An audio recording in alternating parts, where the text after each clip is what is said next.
In this video, I'm going to show you step-by-step guide for setting up the pipeline in Freshsales platform. So for that, the process is very simple, easy, and to the point. Make sure you follow the video till the end to get to know about it. I have shared the link in the description. Just click on that and you will be redirected to this page. Once you're logged into your account and you will be on the contact option over here, just go to the left hand side, navigate yourself at the left bottom, and then you will see that setting. Click on that and you will be redirected to this page. Over here, you will have to navigate yourself to the deals and pipeline option. When you click it, you will be able to see this page. On the right hand side, you have pipelines. Just click on that and you will be redirected over here.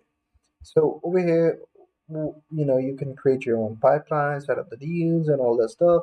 So in order to add the deals, you can set up the whole configuration.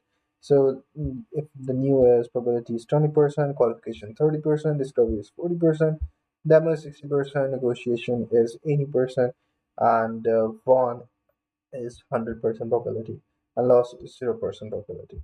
So either you can add in the stats if you want to add the numbers, change the numbers, you can do so, but that would be all right. If you just go ahead and click on that based on settings, you will be able to see whether the deal stands.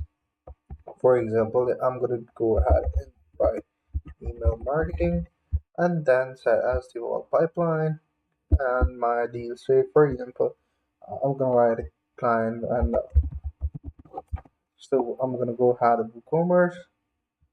Okay, my bad. So it's not. It's just a deal stage. So I'm gonna talk about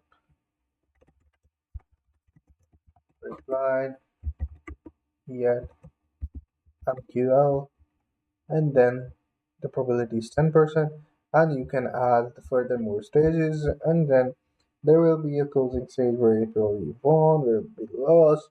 By the default summary details stage using, you can set the deal value, weighted deal value, and select between different options. Deal goes after stall 365 days. So that is pretty much it, and you can, after adding all these elements, you can just save it, and then you'll be able to set up your pipeline. So this is pretty much it. I hope you find this really helpful. Take care. Bye bye.